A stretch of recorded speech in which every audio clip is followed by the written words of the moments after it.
ओम नमोर्यंताणं नमो सिद्धाणं नमो आर्याणं नमो उज्जायाणं नमो लोहि सव्वसाहुणम्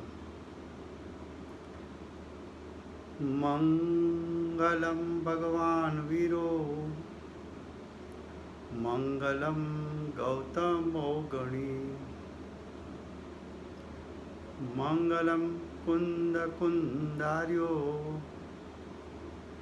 जैनधर्मोऽस्तु मंगलम् ओंकार बिंदु संयुक्तम नित्यं ध्यायन्ति योगिनः कामदं मोक्षदं चैव ओंकाराय नमो नमः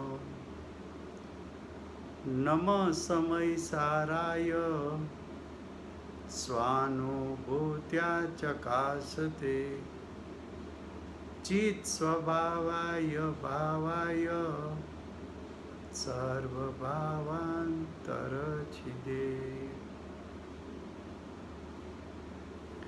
ये समयसार नाम का परम अध्यात्म शास्त्र है। भगवत कुनकुंदाचार्य देव ने प्रथम गाथा में मांगलिक के साथ प्रतिज्ञा की है कि मैं समयसार को कहूँगा।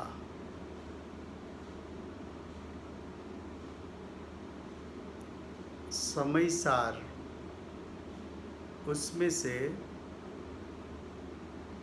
हमने कल समय शब्द का अर्थ क्या है, समयसार का अर्थ क्या है, समय की परिभाषा क्या है,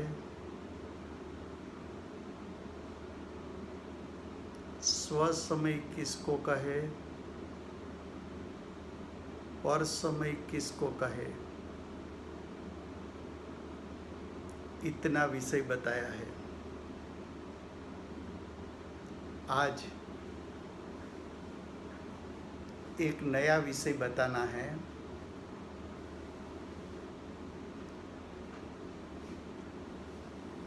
इस शास्त्र में आचार्य भगवान यानी मूल ग्रंथकर्ता कुनकुंदाचार्य देव दो नई का प्रयोग करेंगे। कितनी नई का? दो नई का प्रयोग करेंगे।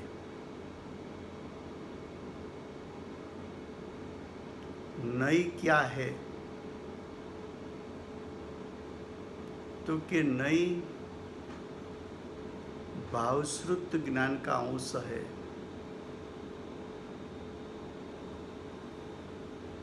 तो प्रश्न ये आएगा कि भावश्रुत ज्ञान क्या है?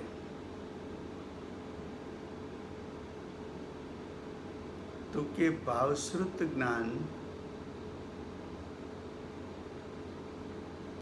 ज्ञानी को आत्मा की अनुभूति के काल में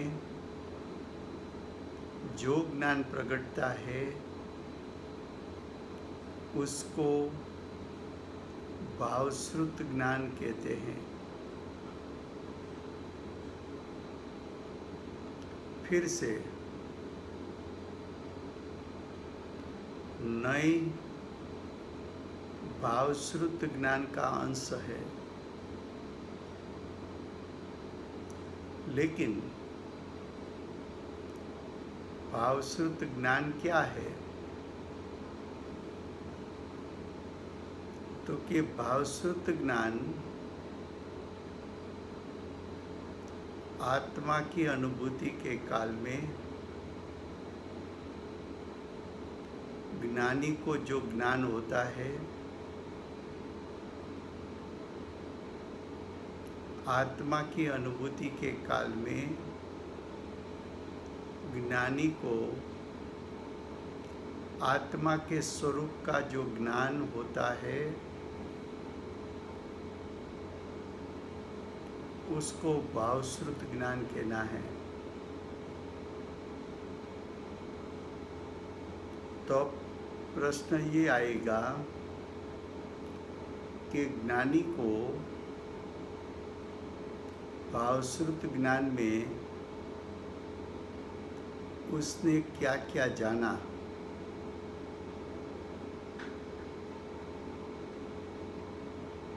तो कि ज्ञानी ने भावश्रुत ज्ञान में ज्ञायक स्वभाव कैसा है, यानी आत्मा का त्रिकाल शुद्ध स्वभाव कैसा है उसको जाना। आत्मा के अनंत गुण उसके स्वभाव को जाना। आत्मा के अनंत गुण में से प्रगट जो आंशिक शुद्धता जो प्रकट हुई उसको जाना। सभी गुणों की शुद्धता की इंटेंसिटी यानी अनिवृत्ति भिन्न भिन्न प्रकार की होती है उसको जाना। एक एक गुण के जो परिणाम का प्रवाह निकलता है वो परिणाम के प्रवाह में प्रत्येक पर्याय का इंटेंसिटी भिन्न भिन्न होता है उसको जाना।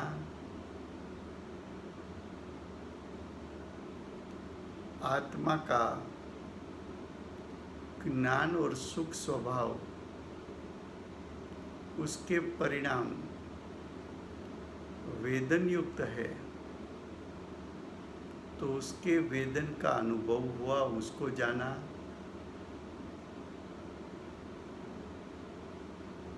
जितनी चारित्र गुण की अशुद्धता है या तो जिस गुण की अशुद्धता है वो अशुद्धता को भी जाना। जितनी अशुद्धता है इतना दुख का वेदन होता है उसको भी जाना। ये सब जो जाना वो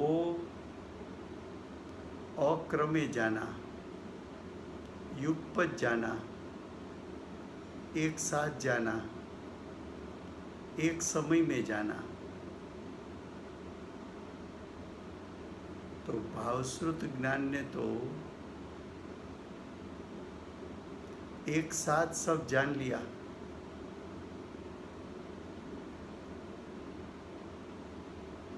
ऐसे ज्ञानी निर्विकल्प दशा को छोड़कर भावश्रुत ज्ञान को छोड़कर सविकल्प दशा में आए। तो सविकल्प दशा में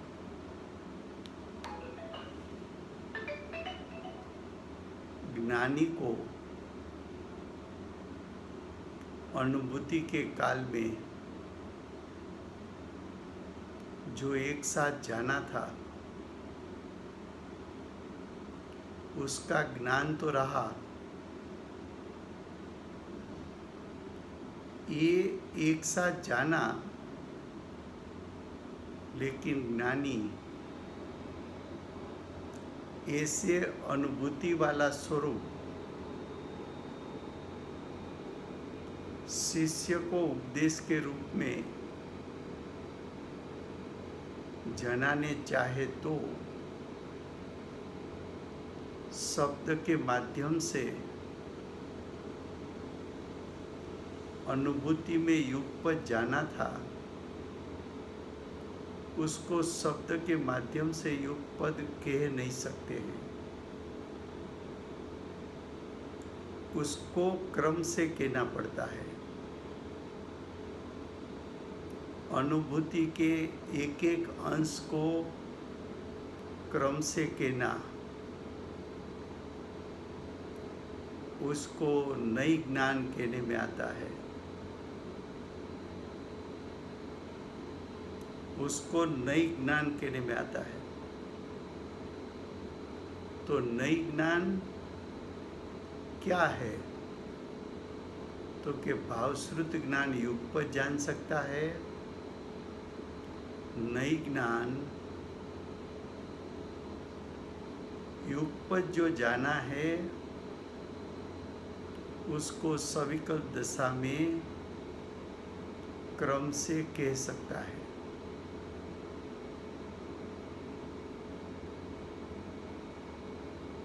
वो नई ज्ञान है। कभी कभी हम दृष्टांत देते हैं फिर से कि आपने नींबू का शरबत पिया तो युगपत ज्ञान हो गया कि नींबू के शरबत का एक रस स्वाद कैसा है, नींबू की खटास उसकी इंटेंसिटी कितनी है, शक्कर की इंटेंसिटी कितनी है, शक्कर का स्वाद कैसा है, पानी का स्वाद कैसा है, मरी का स्वाद और उसकी इंटेंसिटी कैसी है,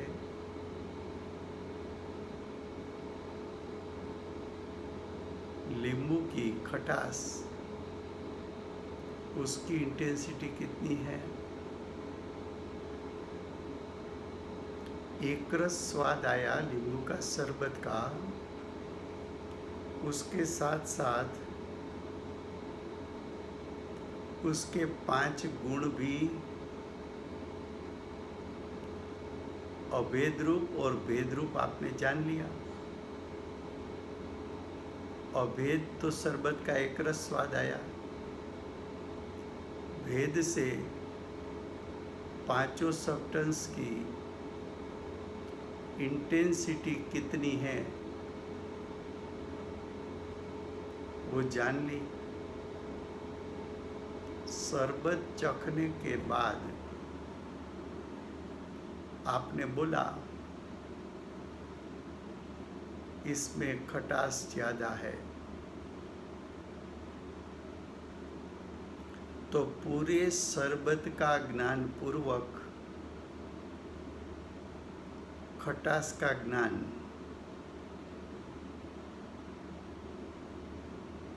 पूरे शरबत का ज्ञान पूर्वक शरबत का पूर्ण ज्ञान वो तो अनुभूति थी,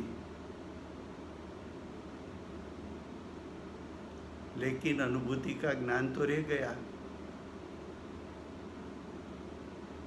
तो अनुभूति में जो आया वो ज्ञान में रह गया। वो ज्ञान का भेद किया तो पूरे शरबत के ज्ञान पूर्वक उसकी खटास का ज्ञान, खटास का भेद रूप ज्ञान, उसको नई ज्ञान कहने में आता है।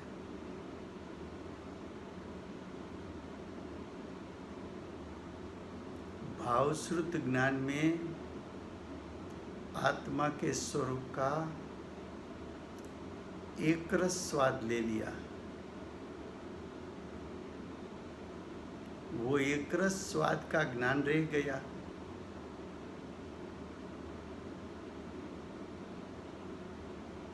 एक रस स्वाद का जो ज्ञान है उसमें से किसी एक भेद का वर्णन किया।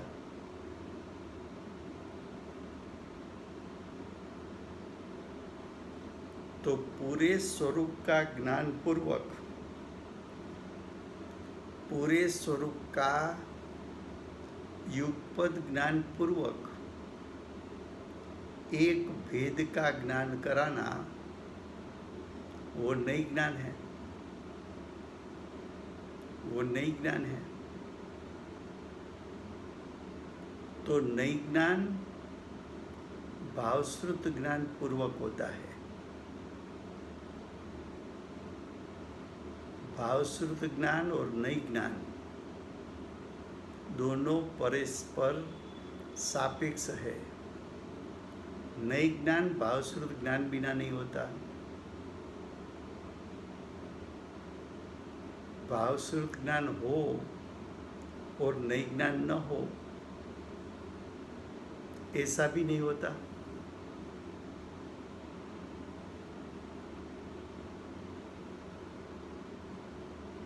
तो आचार्य भगवान ने भावश्रुत ज्ञान, उसके अंश को नई ज्ञान कहा। भावश्रुत ज्ञान में तो आत्मा का अनंत स्वरूप जानने में आया, अनंत स्वरूप जानने में आया। अनंत स्वरूप शब्द के माध्यम से कह नहीं सकते।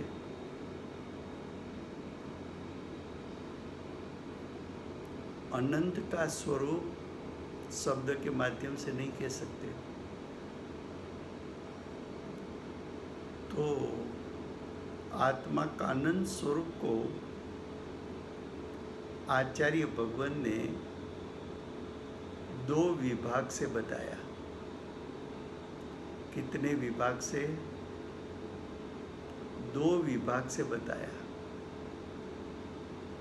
दो नई से बताया।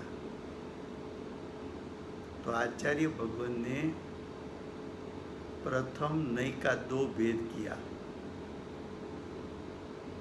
एक शुद्ध नई, दूसरा व्यवहार नई।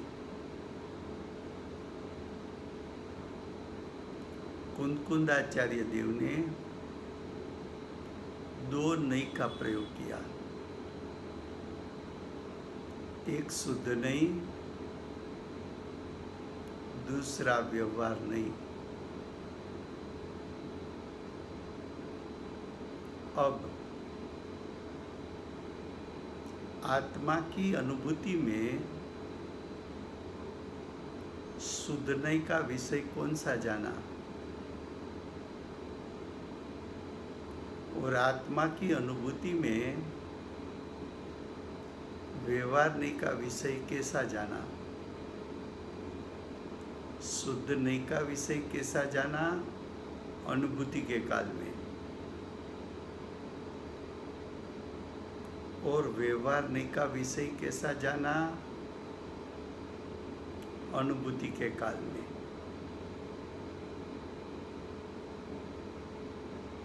तो शुद्ध नई का विषय आत्मा का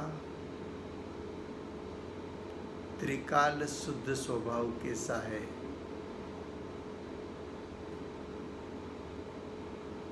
आत्मा का त्रिकाल शुद्ध स्वभाव कैसा है, वो शुद्ध नहीं का विषय।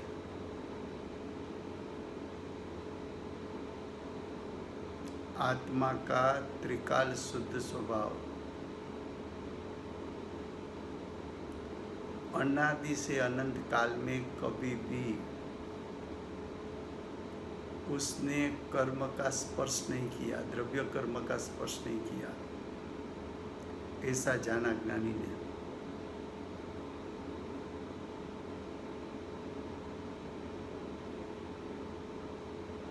आत्मा का शुद्ध स्वभाव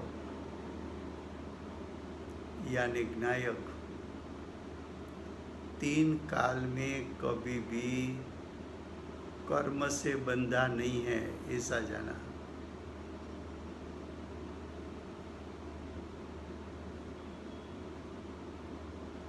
शुद्ध नहीं का विषय कैसा जाना? तो कि आत्मा का त्रिकाल शुद्ध स्वभाव यानी ज्ञायक अनादि से अनंत काल में कभी भी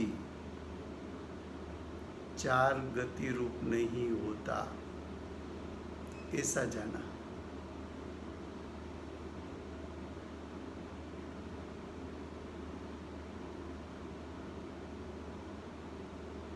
शुद्ध नहीं के विषयभूत आत्मा का त्रिकाल शुद्ध स्वभाव यानी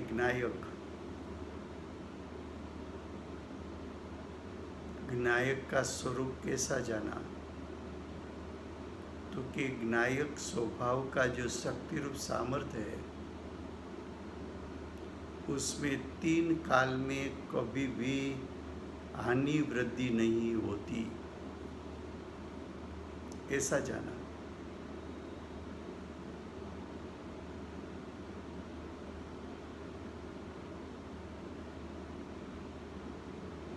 भावश्रुत ज्ञान में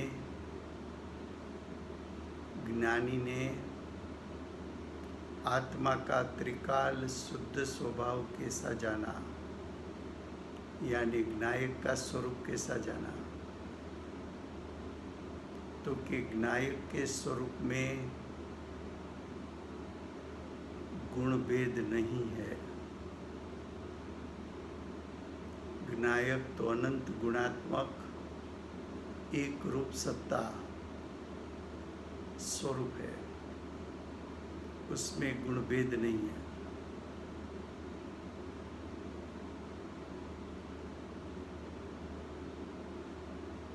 भावश्रुत ज्ञान में ज्ञानी ने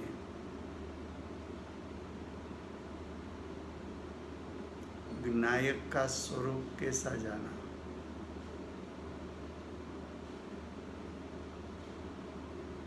तो कि ज्ञायक कभी भी संयोगी भाव रूप यानी कि ज्ञायक कभी भी मोह राग द्वेष रूप कभी भी नहीं हो सकता।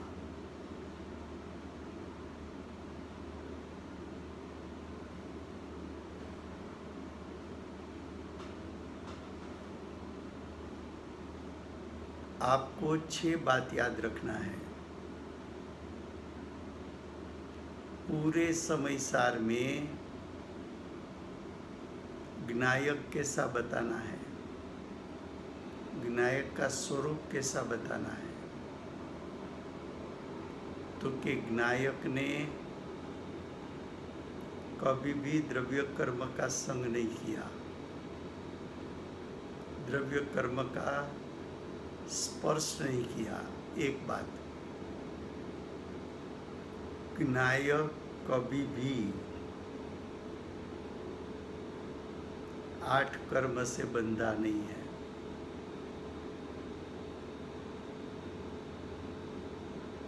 ज्ञायक कभी भी 4 गति रूप हुआ नहीं है, हो सकता नहीं है।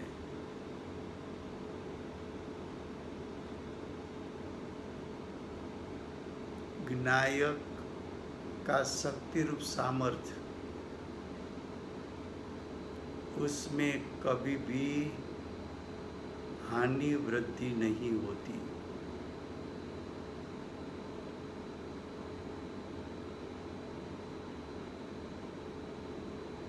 ज्ञायक के स्वरूप में किसी प्रकार के गुण भेद नहीं है, ऐसा वेद है।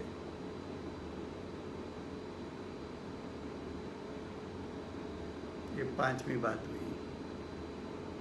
6ठी बात, ज्ञायक कर्म के उदय में यानी संयोग में जुड़कर ज्ञायक कभी भी मोह राग द्वेष रूप हो नहीं सकता। पूरे समय सार में ये 6 बात से ज़्यादा नहीं बताएंगे। उसका पेटा भेद करके अनेक प्रकार से बताएंगे, लेकिन मूल विषय ज्ञायक कैसा है, ज्ञायक का स्वरूप कैसा है। भावश्रुत ज्ञान में ज्ञानी ने ज्ञायक कैसा जाना है, तो 6 बात आएगी। एक बात आएगी, 3 काल में कभी भी द्रव्य कर्म का स्पर्श नहीं करेगा।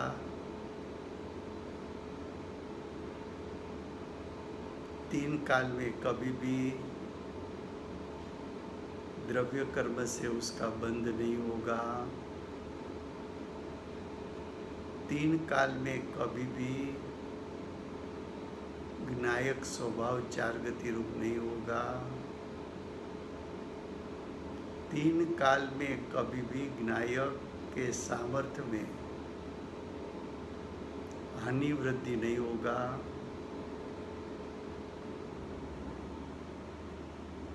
3 काल में कभी भी ज्ञायक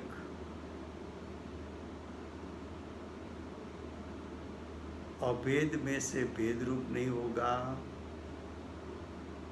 ज्ञायक अनंत गुणात्मक ही रहेगा।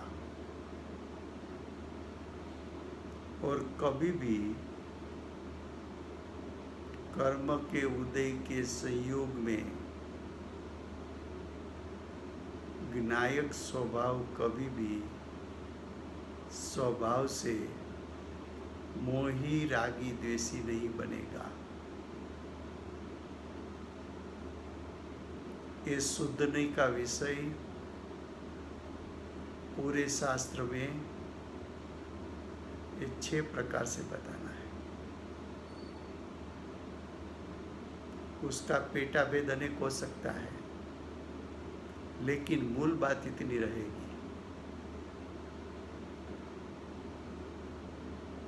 अब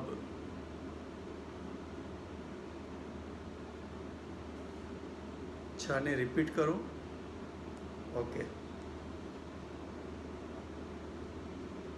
हाँ, आज आधा घंटा हिंदी चलने वाला है। उसके बाद पहले से सब फिर से गुजराती में चलने वाला है। क्यों कि ये सब बात समय सार का हार्द है।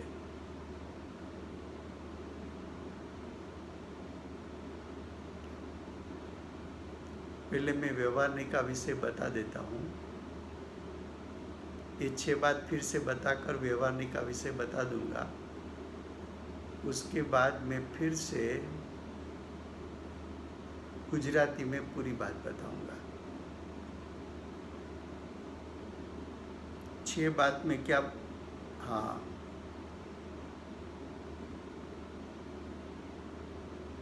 ना सम्यक ज्ञान कहवाय।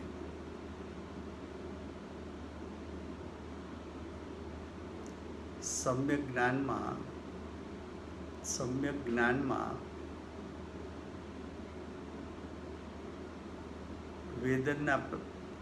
વેદન પ્રત્યક્ષ થાય છે ને ચીજ પ્રત્યક્ષ નથી થતું. ચીજ પ્રત્યક્ષ થશે ક્યાં? સર્વજ્ઞપણામાં. એ વાત લેશું પછી, કારણ કે નયના ભેદ પાડીએ ત્યારે તો ભાવશ્રુત જ્ઞાનની વાત કરવી છે. સર્વજ્ઞપણામાં નયના ભેદ પડતા નથી. ભાવશ્રુત જ્ઞાનમાં નયના ભેદ પડે છે. હવે ફરીવાર 6 बात फिर से.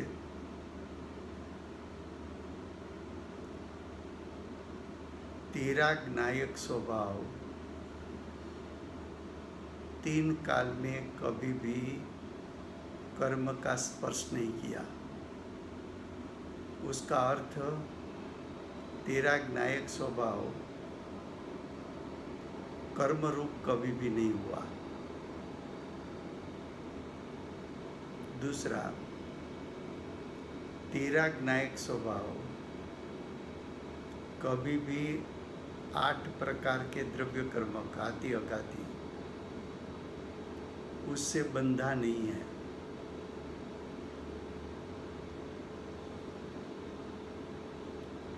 तेरा ज्ञायक स्वभाव 4 गति रूप कभी भी नहीं हुआ, वो तो जैसा है वैसा है।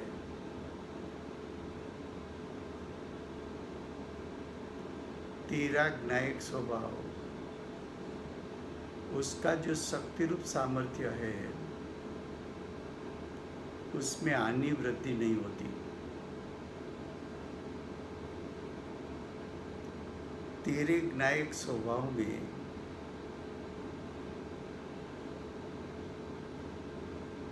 अनंत गुण अभेद एकत्व स्वरूप है। तेरा ज्ञायक स्वभाव गुण भेद से उसका भेद नहीं हो सकता।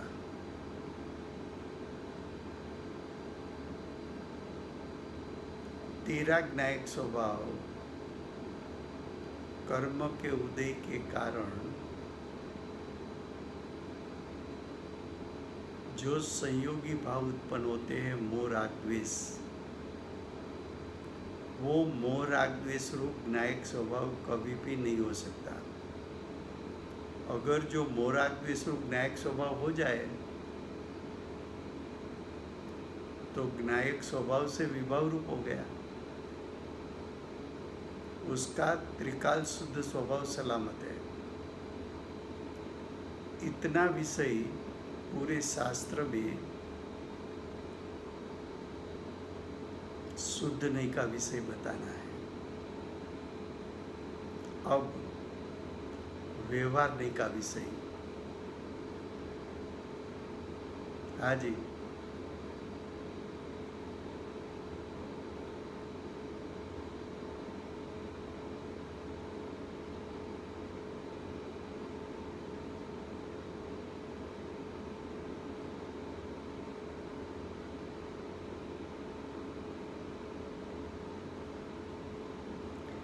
અત્યારે આપણે નથી લેવું, નહીતર વિષયાંતર થઈ જશે, પછી આપણે લેશું એને। હવે વ્યવહાર નહીંનો વિષય। વ્યવહારનો અર્થ આખા શાસ્ત્રમાં ભેદ કરવો છે।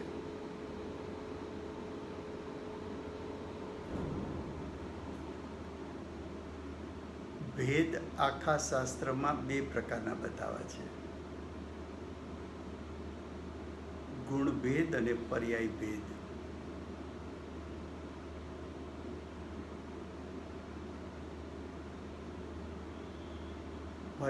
फिर से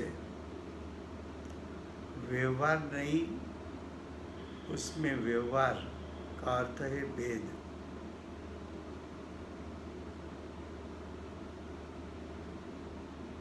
पूरे शास्त्र में भेद 2 प्रकार का बताना है, गुण भेद और पर्याय भेद। गुण भेद और पर्याय भेद आत्मा का स्वरूप है, इसलिए बताना है। एक कारण। दूसरा कारण, गुण भेद और पर्याय भेद प्रयोजन भूत भेद है, इसलिए बताना है। प्रयोजन रूप भेद का अर्थ है उसके माध्यम से ज्ञायक को ग्रहण करना है। तो भेद ऐसा बताना है कि जिस भेद के द्वारा तू ज्ञायक को ग्रहण कर सके, ऐसा भेद बताना है। फिर से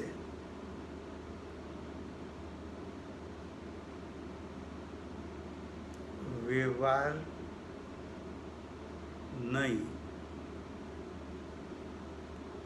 व्यवहारने का विषय भेद है।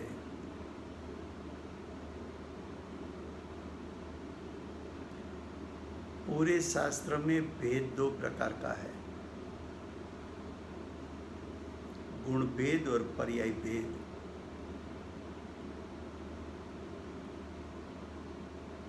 दोनों भेद ऐसा बताना है कि इसके पीछे कोई प्रयोजन है, उसके माध्यम से ज्ञायक को प्राप्त करना है।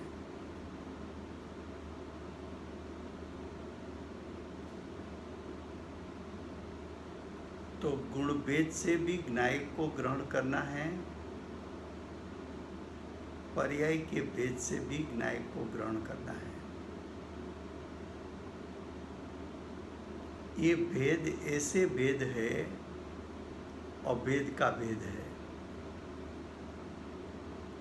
अकेला भेद नहीं है, अभेद का भेद।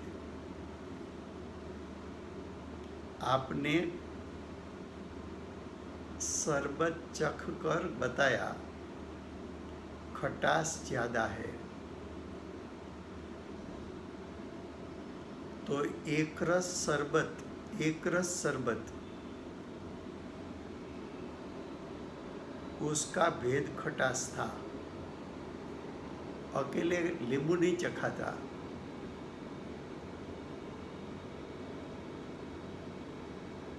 पूरा शरबत चख कर आपने बोला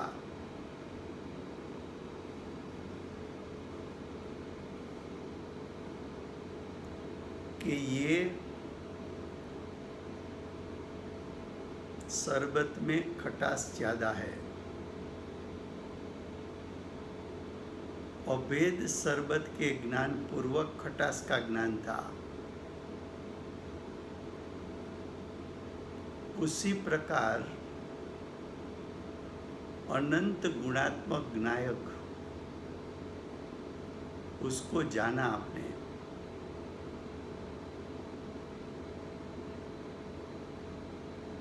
तो ज्ञायक को जाना,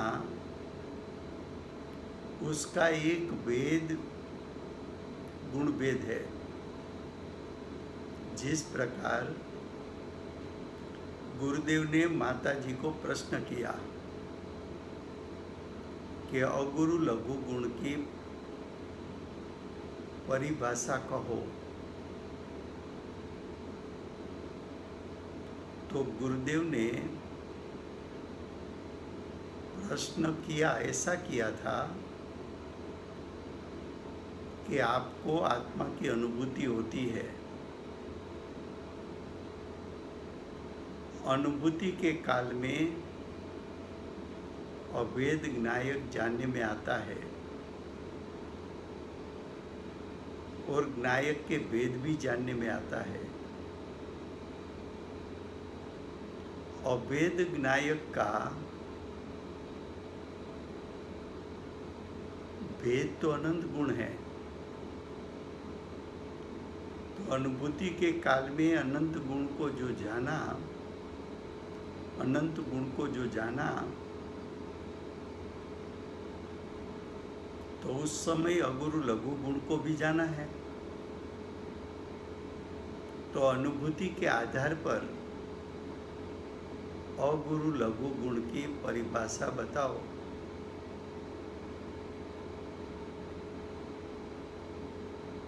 उसी प्रकार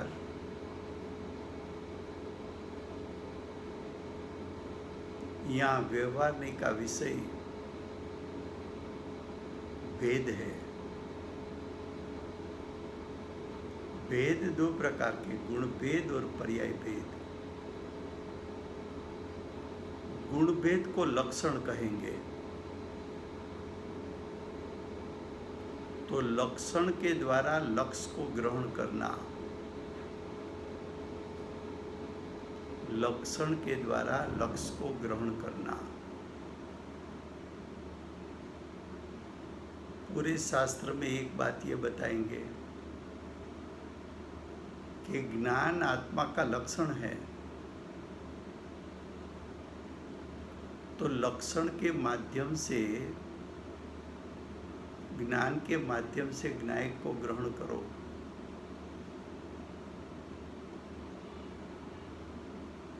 जहाँ जहाँ समय सार में गुणभेद की बात आए तो आपको ख्याल रखना है कि गुणभेद लक्षण है। लक्षण के माध्यम से आचार्य भगवंत विनायक को ग्रहण कराना चाहते हैं।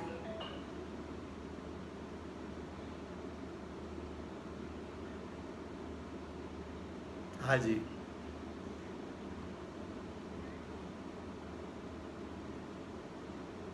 अभी पर्याय पर मैं नहीं आया, आता हूँ अभी। हाँ, तो ये गुणभेद की बात हुई। अब पर्याय का भेद, तो कि ज्ञायक परिणमता है तो कर्ता कर्म रूप परिणमित होता है, पुण्य पाप रूप परिणमित होता है, आश्रव रूप परिणमित होता है, संवर रूप परिणमित होता है, निजरा रूप परिणमित होता है, मोक्ष रूप परिणमित होता है।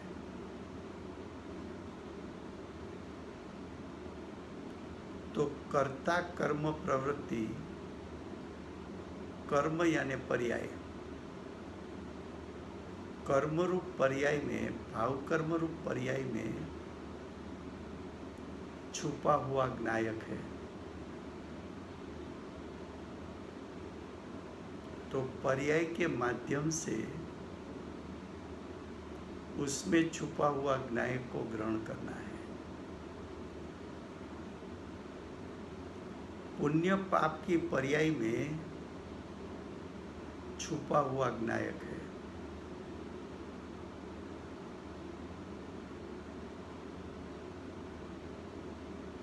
आश्रव की पर्याय में छुपा हुआ ज्ञायक है। संवर की पर्याय में छुपा हुआ ज्ञायक है।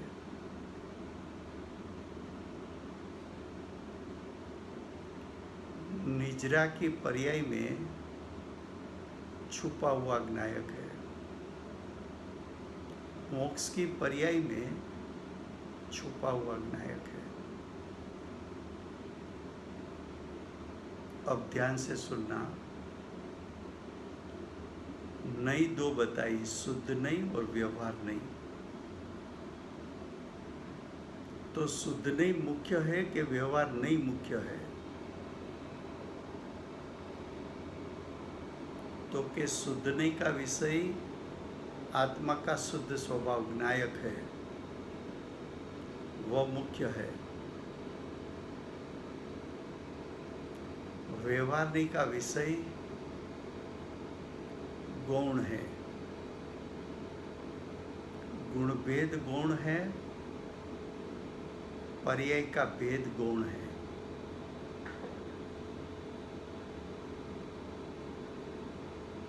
अब ध्यान से सुनना। गुणभेद गौण है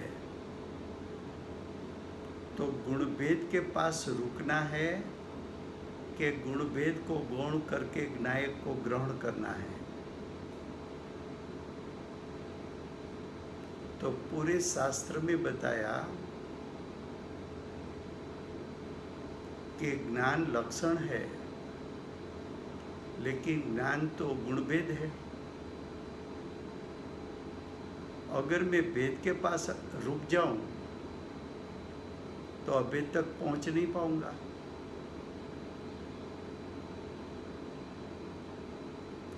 तो गुणभेद व्यवहार का विषय है, वो तो गौण करना है। पहले लक्षण को ग्रहण करो, बाद में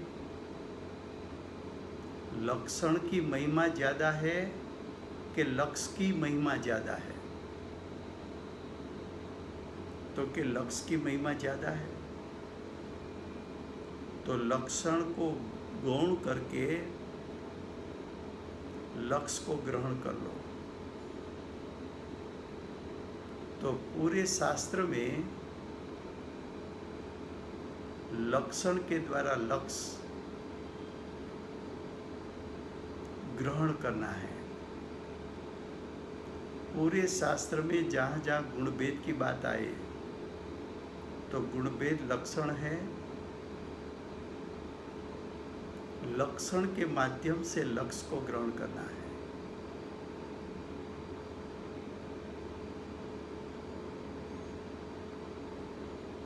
तो लक्षण को ग्रहण करेंगे तो वो भेद है। भेद में रुकने से तो विकल्प उत्पन्न होगा, निर्विकल्प दशा नहीं होगी। भेद का ध्यान होता है कि अभेद का ध्यान होता है? लक्षण का ध्यान होता है कि लक्ष्य का ध्यान होता है?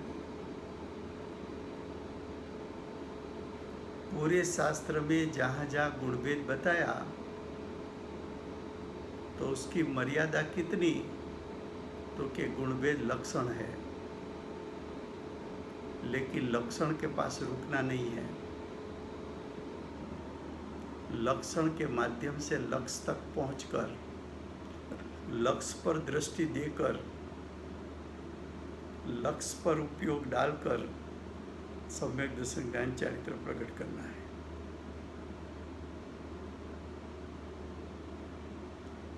अब पर्याय की बात। व्यवहारने का विषय भेद है। जिस प्रकार गुणभेद है उस प्रकार पर्याय भेद भी है। पर्याय भेद व्यवहारने का विषय है। तो पर्याय के भेदों को गौण करना है।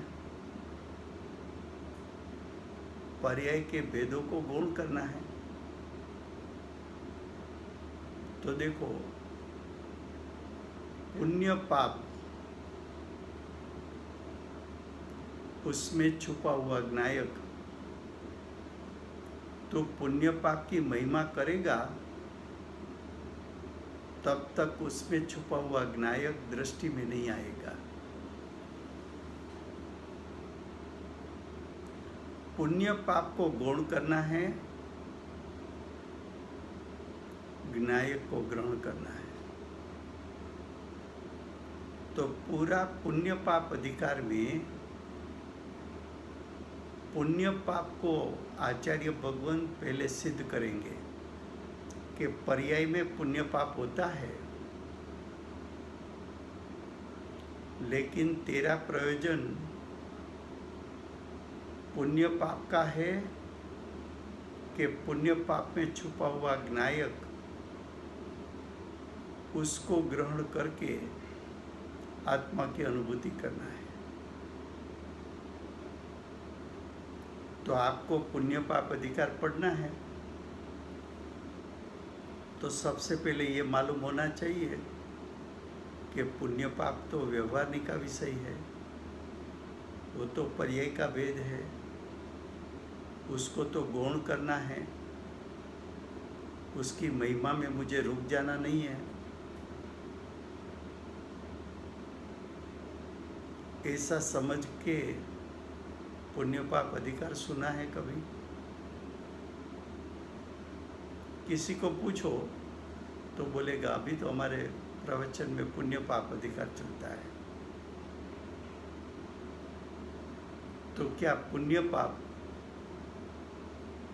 अधिकार में पुण्य पाप की मुख्यता है कि पुण्य पाप अधिकार में पुण्य पाप में छुपा हुआ ज्ञायक की महिमा है?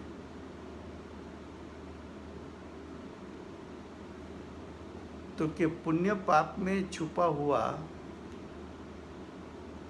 ज्ञायक की महिमा है। किसकी महिमा है? ज्ञायक की महिमा है। अब आगे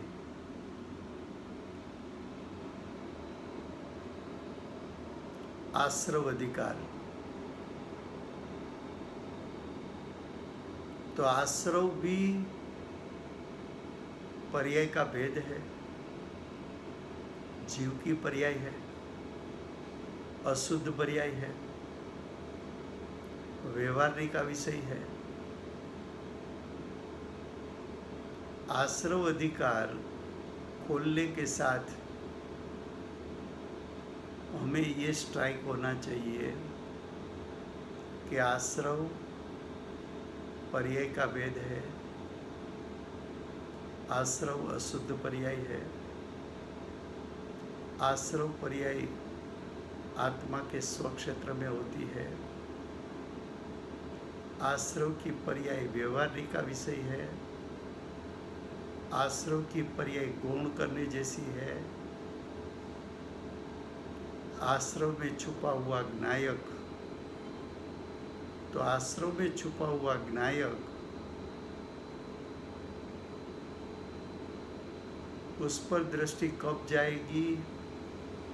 तो कि आश्रव को मैं गौण करूँगा, ज्ञायक स्वभाव को मुख्य करूँगा, तब मुझे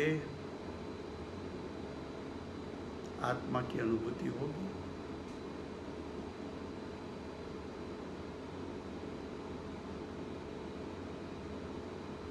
उसी प्रकार संवर निजरा भले आंशिक शुद्ध पर्याय हो, भले वो शुद्धि की वृद्धि हो, लेकिन है तो पर्याय।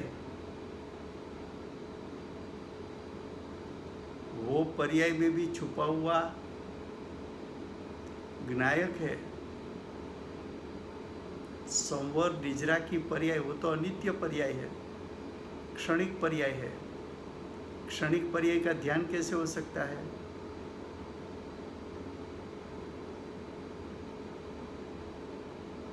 तो ऐसे संवर निजरा की पर्याय, तो आप संवर निजरा अधिकार पढ़ो तो आपको मालूम होना चाहिए कि संवर निजरा दोनों पर्याय है। आत्मा के स्वसत्ता में उत्पन्न हुई आंशिक शुद्ध पर्याय है, लेकिन पर्याय अनित्य है, क्षणिक है, उसका ध्यान नहीं हो सकता। वो तो एक समय की शुद्धता है, ज्ञायक तो परिपूर्ण त्रिकाल शुद्ध है। तो संवर निजरा की पर्याय वो तो व्यवहारिक का विषय है, उसको तो संवर निजरा भले आचार्य भगवान सिद्ध करे, सिद्ध करने के बाद संवर निजरा की पर्याय को गौण करा के